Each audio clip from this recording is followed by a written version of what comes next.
Ada CCTV di rumah, anda kena lihat video ini. Saya nak tanyalah, boleh ke saya pasang CCTV kat rumah tapi CCTV itu menghala ke rumah jiran? Saya ingin mengulas sedikit sebanyak mengenai satu kes di Mahkamah Tinggi Johor Bahru, Liu Che Fo and others against Hua Yong Yong tahun 2011. Okey, di dalam kes ini, plaintiff dan defendant merupakan jiran.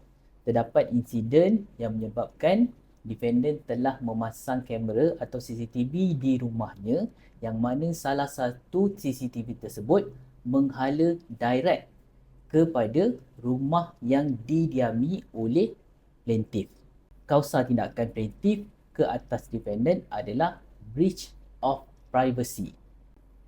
Mahkamah mendapati bahawa sememangnya plaintiff mempunyai hak ke atas privacy kerana right to privacy ini adalah suatu hak yang diiktiraf di bawah hak asasi manusia. Dan hak ini adalah hak yang seharusnya dilindungi. Oleh demikian, plaintiff sememangnya mempunyai right to privacy di dalam kes ini kerana itu adalah rumah beliau.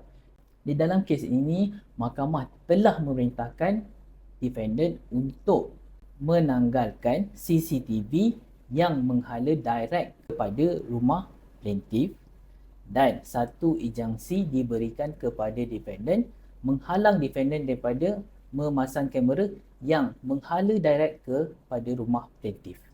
Sekiranya anda suka dengan video ini, sila like, komen, follow dan share dan beritahu kami apakah topik yang anda ingin kami kupas dalam video seterusnya.